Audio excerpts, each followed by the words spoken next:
श्री स्वामी समर्थ. स्वामी महाराज तुमच्या सर्व चांगल्या इच्छा पूर्ण करो ही स्वामींच्या चरणी प्रार्थना करते आणि आजच्या या नवीन व्हिडिओला सुरुवात करते. भक्ती, शक्ती आणि मुक्तीचा सण म्हणजेच महाशिवरात्र अगदी जवळ आलेली आहे.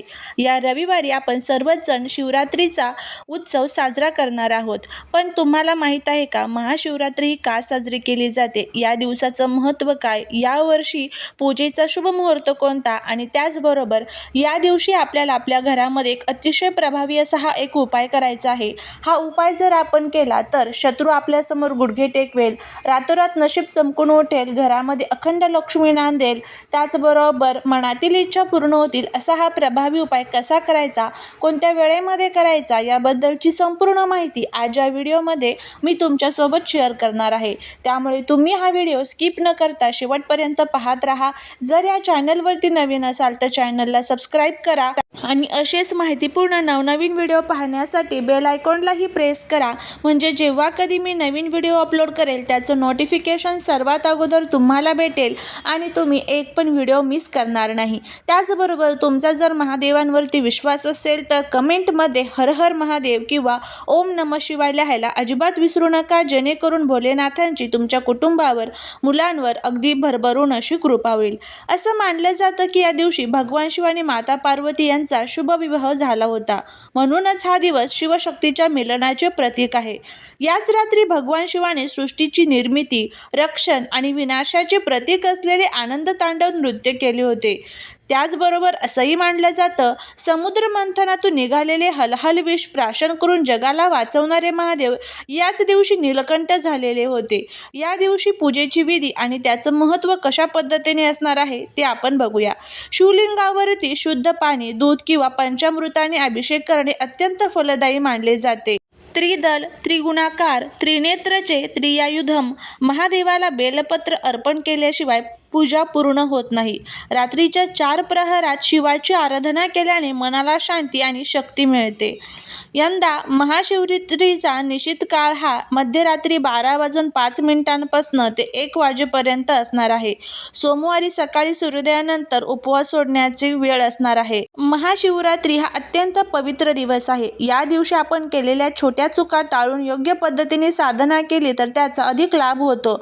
या दिवशी काय करावे तर सकाळी सूर्योदयापूर्वी उठून पवित्र स्नान करावे, शक्य असल्यास अंगाला भस्म लावावे, पूर्ण दिवस उपवास करावा, जर प्रकृती साथ देत नसेल तर फलाहार घ्यावा, शिवलिंगावरती पाणी किंवा कच्च्या दुधाचा अभिषेक करावा, ओम नमः शिवाय मंत्राचा जप चालू ठेवावा, महादेवाला बेलपत्र अर्पण करावे. जर तुमच्याकडे रुद्राक्ष असेल तर तो आजच्या दिवशी परिधान करणे शुभ मानले जाते.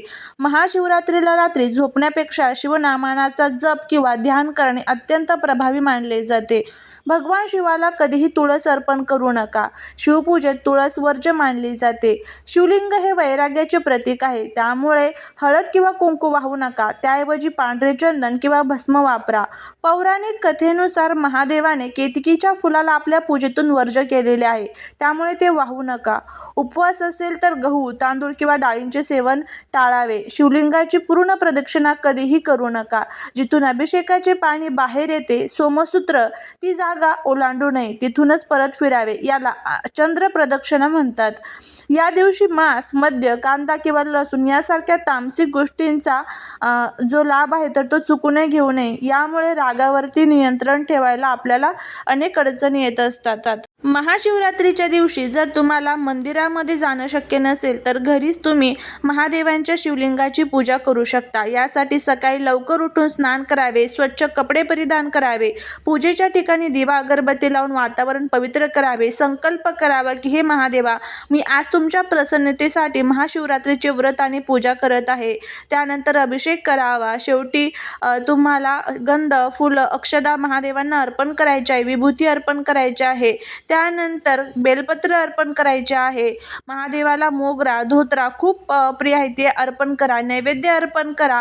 कापूर लावून जी आरती असते तर ती म्हणा. महादेवाच्या पूजेसोबतच नंदीची पूजा करायला विसरू नका. नंदीच्या कानात आपली इच्छा सांगावी असे मानले जाते. दिवसभर मनातल्या मनात ओम नमः शिवाय या मंत्राचा जप चालू ठेवावा. महाशिवरात्रीच्या अत्यंत शुभ मुहूर्तावरती शत्रुबाधा दूर करण्यासाठी, घरात लक्ष्मीचा वास, सुख समृद्धी राहण्यासाठी तंत्रशास्त्र आणि ज्योतिषशास्त्रामध्ये अनेक प्रकारचे उपाय जे आहेत ते सांगितले जातात. बघा, हा उपाय जर आपण केला तर आपल्या जीवनातील सर्व ज्या काही अडचणी आहेत तर त्या दूर होतील. शत्रूवरती आपण विजय मिळवू शकेल, लक्ष्मी प्राप्ती होईल, नकारात्मकता नष्ट होण्यासाठी मदत होईल. तर आता असा हा उपाय कसा करायचा ते आपण बघणार आहोत. या उपायासाठी तुम्हाला काय करायचं आहे तर तुम्हाला या झाडाचं एक मूळ जे आहे तर ते आपल्या घरामध्ये घेऊन यायचं आहे. आणि हा उपाय करण्यासाठी कोणत्या झाडाचं मूळ तुम्हाला आणायचं आहे तर बघा, काळ्या धोत्र्याचं मूळ सर्वात प्रभावी मानले जाते. जर काळा धोत्रा नसेल तर सामान्य धोत्र्याचे मूळ देखील चालेल. धोत्र्याचं झाड असतं त्या झाडाचं तुम्हाला मूळ घेऊन यायचं आहे. असे मानले जाते की या मुळाच्या प्रभावामुळे शत्रूचे तुमच्या विरुद्ध षडयंत्र अपयशी ठरते आणि तो तुमच्या समोर झुकतो.